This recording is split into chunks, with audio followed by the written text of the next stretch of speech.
Welcome back to accounty learning. എല്ലാവർക്കും സുഖമാണെന്ന് വിശ്വസിക്കുന്നു.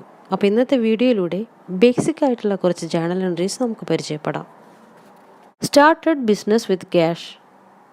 കുറച്ച് ക്യാഷുമായി ഒരു ബിസിനസ് തുടങ്ങി. അപ്പോൾ അതിൻ്റെ എൻട്രിയാണ് cash account debtor to capital account. ഇനി ഈ എൻട്രി വരുന്നതിൻ്റെ കാരണം എന്താണെന്ന് പറയാം. ഇവിടെ ക്യാഷ് അക്കൗണ്ടിനെ ഡെബിറ്റ് ചെയ്തു. കാരണം എന്താണ്? ക്യാഷ് അസറ്റാണ്. അസറ്റ് ഇൻക്രീസ് ചെയ്തിട്ടുണ്ടെങ്കിൽ അതിൻ്റെ റൂൾ എന്താണ്? അസറ്റിനെ ഡെബിറ്റ് ചെയ്യുക. അതുകൊണ്ട് ഇവിടെ ക്യാഷിനെ ഡെബിറ്റ് ചെയ്തു. ഇനി നെക്സ്റ്റ് വരുന്ന അക്കൗണ്ടാണ് ക്യാപിറ്റൽ. ക്യാപിറ്റൽ അക്കൗണ്ടും ഇവിടെ ഇൻക്രീസ് ആണ് ചെയ്തിട്ടുള്ളത്. അതായത് ക്യാപിറ്റൽ അക്കൗണ്ട് ഇൻക്രീസ് ചെയ്തിട്ടുണ്ടെങ്കിൽ റൂൾ പ്രകാരം ക്യാപിറ്റൽ അക്കൗണ്ടിനെ ക്രെഡിറ്റ് ചെയ്യണം. അതുകൊണ്ടാണ് ഇവിടെ cash account debtor to capital account എന്ന് എൻട്രി വന്നിട്ടുള്ളത്. Purchase journal entry. പർച്ചേസ് എന്ന് വെച്ചാൽ എന്തെങ്കിലും സാധനങ്ങൾ വാങ്ങിക്കുക. പേയ്മെൻറ്റ് കൊടുത്തിട്ട് സാധനങ്ങൾ വാങ്ങിക്കുന്നതിനാണ് നമ്മൾ പർച്ചേസ് എന്ന് പറയുന്നത്. അപ്പോൾ പർച്ചേസ് നടന്നു കഴിഞ്ഞാൽ അതിൻ്റെ ജേണലൈസിങ് രണ്ട് തരത്തിൽ വരുന്നുണ്ട്, രണ്ട് കാറ്റഗറിയിൽ വരുന്നുണ്ട്. അതായത് ഒന്ന് ക്യാഷ് പർച്ചേസും അതുപോലെ തന്നെ ക്രെഡിറ്റ് പർച്ചേസും.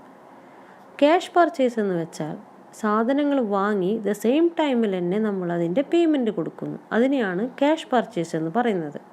അപ്പോൾ ക്യാഷ് പർച്ചേസ് നടന്നു കഴിഞ്ഞാൽ അതിൻ്റെ എൻട്രി പോസ്റ്റ് ചെയ്യുന്നത് എങ്ങനെയാണ്? Purchase account debtor to cash account. ഇതാണ് ക്യാഷ് പർച്ചേസ് നടന്നു കഴിഞ്ഞാലുള്ള എൻട്രി വരുന്നത്. ഇനി ക്രെഡിറ്റ് പർച്ചേസ്. ക്രെഡിറ്റ് പർച്ചേസ് എന്ന് വെച്ചാൽ പർച്ചേസ് കഴിഞ്ഞു, സാധനങ്ങൾ വാങ്ങി, പക്ഷെ അതിൻ്റെ പേയ്മെൻറ്റ് സെയിം ടൈമിൽ നമ്മൾ കൊടുക്കുന്നില്ല. അതിന് ചെറിയൊരു ക്രെഡിറ്റ് ലിമിറ്റ്, ചെറുതോ വലുതോ ആയ ക്രെഡിറ്റ് ലിമിറ്റ് സപ്ലയേഴ്സ് നമുക്ക് അനുവദിച്ചിട്ടുണ്ടായിരിക്കും. അപ്പോൾ ആ പീരീഡിൻ്റെ ഉള്ളിലാണ് നമ്മൾ ആ പേയ്മെൻറ്റ് കൊടുത്ത് തീർത്താൽ മതി. ആ പേയ്മെൻറ്റ് അത്രയും ടൈം ലിമിറ്റിൻ്റെ ഉള്ളിൽ ഫിനിഷ് ചെയ്താൽ മതി. അങ്ങനെ വരുന്ന, അതായത് ഫ്യൂച്ചറിലാണ് അതിൻ്റെ പേയ്മെൻറ്റ് നമ്മൾ കൊടുക്കുന്നത്. അങ്ങനെ വരുന്ന പർച്ചേസ് എൻട്രിയാണ് ക്രെഡിറ്റ് പർച്ചേസ്. അപ്പോൾ ആ ക്രെഡിറ്റ് പർച്ചേസ് നടന്നു കഴിഞ്ഞാൽ അതിൻ്റെ എൻട്രി വരുന്നത് purchase account debtor to party. Party എന്ന് ഉദ്ദേശിക്കുന്നത് ഏതാണ്? സപ്ലയർ. അതാണ് നമ്മുടെ ക്രെഡിറ്റേഴ്സ്. അപ്പോൾ ആ സപ്ലയേഴ്സിൻ്റെ പേരാണ് ക്രെഡിറ്റ് സൈഡിൽ നമ്മൾ കാണിക്കേണ്ടത്. അപ്പോൾ ക്യാഷ് പർച്ചേസും ക്രെഡിറ്റ് പർച്ചേസും എന്ന് വെച്ചാൽ ഇതാണ്. ക്യാഷ് പർച്ചേസ് നടന്നു കഴിഞ്ഞാൽ purchase account debtor to cash. അതുപോലെ തന്നെ ക്രെഡിറ്റ് പർച്ചേസ് നടന്നു കഴിഞ്ഞാൽ purchase account debtor to party account. ഇതാണ് പർച്ചേസ് ജേണൽ എൻട്രി. ഇനി അസറ്റ് പർച്ചേസ് ചെയ്യുമ്പോൾ, അതായത് ക്യാഷ് ഓർ ക്രെഡിറ്റിൽ അസറ്റ് പർച്ചേസ് ചെയ്യുമ്പോഴുള്ള എൻട്രി നമുക്ക് നോക്കാം. Purchase of an asset for cash. അപ്പോൾ അസറ്റ് അക്കൗണ്ടിനെ ഡെബിറ്റ് ചെയ്യുക, അതുപോലെ തന്നെ ക്യാഷിനെ ക്രെഡിറ്റ് ചെയ്യുക. Asset account debtor to cash account. ഇതാണ് ക്യാഷിൽ ഒരു അസറ്റ് വാങ്ങിയാലുള്ള എൻട്രി വരുന്നത്.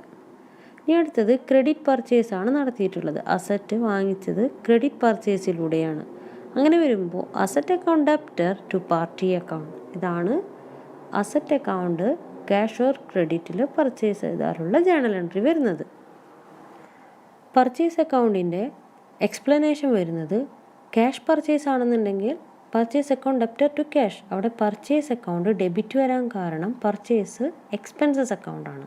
എക്സ്പെൻസ് ഇൻക്രീസ് ചെയ്യുമ്പോൾ റൂൾസ് പ്രകാരം നമ്മൾ എന്ത് ചെയ്യും? എക്സ്പെൻസ് അക്കൗണ്ടിനെ ഡെബിറ്റ് ചെയ്യും.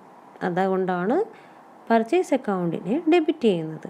അതുപോലെ തന്നെ ക്യാഷ് ടു ക്യാഷ് ആണ് വരുന്നത് അല്ലേ? അതായത് അസറ്റ് കുറഞ്ഞു, പർച്ചേസ് ചെയ്യുമ്പോൾ ക്യാഷ് കൊടുത്തിട്ടാണ് നമ്മൾ പർച്ചേസ് ചെയ്യുന്നത്. അപ്പോൾ ക്യാഷ് കുറയുമ്പോൾ അസറ്റ് കുറയുകയാണ്. അസറ്റ് കുറയുമ്പോൾ അസറ്റ് അക്കൗണ്ടിനെ ക്രെഡിറ്റ് ചെയ്യുന്നു. അതാണ് ക്യാഷ് പർച്ചേസിൽ വരുന്ന എക്സ്പ്ലനേഷൻ. അതുപോലെ തന്നെ ക്രെഡിറ്റ് പർച്ചേസ് ആകുമ്പോൾ purchase account debtor to party account. അതായത് പാർട്ടി അക്കൗണ്ട് എന്താണ്? ലാബിലിറ്റിയാണ്. ലാബിലിറ്റി കൂടുമ്പോൾ നമ്മൾ എന്ത് ചെയ്യും? ലാബിലിറ്റി അക്കൗണ്ടിനെ ക്രെഡിറ്റ് ചെയ്യും. അതുകൊണ്ടാണ് അവിടെ പാർട്ടി അക്കൗണ്ടിനെ ക്രെഡിറ്റ് ചെയ്യുന്നത്. പർച്ചേസ് ഓൾറെഡി ഡെബിറ്റാണ്. നമ്മൾ മുന്നേ പറഞ്ഞു പർച്ചേസ് ഡെബിറ്റാണ്. അപ്പോൾ purchase account debtor to party വരുന്നത് പർച്ചേസ് എക്സ്പെൻസസ് ആണ്. എക്സ്പെൻസ് കൂടുമ്പോൾ ഡെബിറ്റ് ചെയ്യുക. ഇവിടെ പാർട്ടി അക്കൗണ്ട്, അതായത് ലാബിലിറ്റി കൂടുകയാണ് ചെയ്യുന്നത് പർച്ചേസ് ചെയ്യുമ്പോൾ. ക്രെഡിറ്റ് പർച്ചേസ് ആണെന്നുണ്ടെങ്കിൽ. അപ്പോൾ അവിടെ രണ്ടും കൂടുകയാണ്, പർച്ചേസ് അക്കൗണ്ടും കൂടുകയാണ്, അതുപോലെ തന്നെ ലാബിലിറ്റിയും കൂടുകയാണ്. പർച്ചേസ് എക്സ്പെൻസസ് ആണ്, എക്സ്പെൻസ് കൂടുമ്പോൾ ഡെബിറ്റ് ചെയ്യുക, അതുപോലെ തന്നെ ലാബിലിറ്റി കൂടുമ്പോൾ ക്രെഡിറ്റ് ചെയ്യുക. Sales journal entry, sold goods on cash, അതിൻ്റെ എൻട്രി വരുന്നത് cash account debtor to sales account. Sold goods on credit, ക്രെഡിറ്റിനാണ് സെയിൽ ചെയ്തിട്ടുള്ളത്. അങ്ങനെ വരുമ്പോൾ party account debtor to sales account. ഇതുപോലെ തന്നെ സെയിം പർച്ചേസ് അക്കൗണ്ടിൽ പറഞ്ഞ പോലെ തന്നെ, പർച്ചേസ് ജേണൽ എൻട്രിയിൽ പറഞ്ഞ പോലെ തന്നെ അസറ്റ് സെയിൽ ചെയ്യുമ്പോഴും സെയിം തന്നെയാണ് വരുന്നത്. അതായത് sale of an asset for cash account debtor, cash തന്നെയാണ് കിട്ടുക. ക്യാഷ് സെയിൽ ചെയ്യുമ്പോൾ എന്ത് ചെയ്യും, ക്യാഷ് തന്നെയാണ് കിട്ടുക. അപ്പോൾ ക്യാഷിനെ ഡെബിറ്റ് ചെയ്യുക, cash account debtor to asset account. അതുപോലെ തന്നെ sale of an asset on credit, അപ്പോൾ എന്ത് ചെയ്യും, ക്യാഷ് കിട്ടുന്നില്ല. അപ്പോൾ കമ്പനീനെ, അതായത് ആർക്കാണോ നമ്മൾ സെയിൽ ചെയ്തിട്ടുള്ളത് അതിനെ ഡെബിറ്റ് ചെയ്യുക ടു അസറ്റ് അക്കൗണ്ട്. അപ്പോൾ ഇതാണ് സെയിൽസ് ജേണൽ എൻട്രി വരുന്നത്. സെയിൽസ് ജേണൽ എൻട്രിയുടെ എക്സ്പ്ലനേഷൻ പറയുകയാണെങ്കിൽ, ക്യാഷ് സെയിൽ നടന്നിട്ടുണ്ടെങ്കിൽ എന്താണ്, ക്യാഷ് അക്കൗണ്ടിനെ ഡെബിറ്റ് ചെയ്യുന്നു. അപ്പോൾ അത് അസറ്റ് കൂടുന്ന കാരണം അസറ്റ് അക്കൗണ്ടിനെ ഡെബിറ്റ് ചെയ്യുന്നു. ടു സെയിൽസ് എന്ന് പറഞ്ഞാൽ എന്താണ്, സെയിൽ ഓഫ് ഗുഡ്സ് ഒരു ഇൻകം ക്രെഡിറ്റ് ബാലൻസ് ആണ്. അതുകൊണ്ട് ടു സെയിൽസ്, അതായത് സെയിൽസിനെ ക്രെഡിറ്റ് ചെയ്യുന്നു. ഇപ്പോൾ ക്രെഡിറ്റ് സെയിലാണ് നടക്കുന്നതെങ്കിൽ പാർട്ടി അക്കൗണ്ടിനെയാണ് അവിടെ ഡെബിറ്റ് ചെയ്യുന്നത്. പാർട്ടി എന്താണ്, അതായത് നമ്മുടെ ഡെപ്റ്ററാണ്, ഡെപ്റ്റർ അസറ്റാണ്. അപ്പോൾ അസറ്റ് കൂടുകയാണ് അല്ലേ, നമുക്ക് കിട്ടാനുള്ളതാണ്, റിസീവബിൾ ആണ്. അതുകൊണ്ടാണ് പാർട്ടി അക്കൗണ്ടിനെ ഡെബിറ്റ് ചെയ്യുന്നത്. ടു എന്ത് ചെയ്യും, ടു സെയിൽസ്, നമ്മുടെ ഇൻകം ക്രെഡിറ്റ് ബാലൻസ് ആയതുകൊണ്ട് സെയിൽസിന് എന്ത് ചെയ്യുന്നു, ക്രെഡിറ്റ് ചെയ്യുന്നു. ഇനി അടുത്തത് cash withdrawal from bank. Cash withdraw ചെയ്തിട്ടുണ്ടെങ്കിൽ, ബാങ്കിൽ നിന്ന് ക്യാഷ് വിഡ്രോ ചെയ്താൽ വരുന്ന ജേണൽ എൻട്രി നോക്കാം. രണ്ട് തരത്തിലാണ് ക്യാഷ് വിഡ്രോവൽ നടക്കുന്നത്. അതായത് cash withdraw from bank for personal use, അതുപോലെ തന്നെ cash withdraw from bank for business use. ബിസിനസ്സിൻ്റെ ഓണർ ക്യാഷ് തൻ്റെ പേഴ്സണൽ യൂസിന് വേണ്ടി വിഡ്രോ ചെയ്യുമ്പോൾ അതിൻ്റെ എൻട്രി വരുന്നത് drawings account debtor to cash account.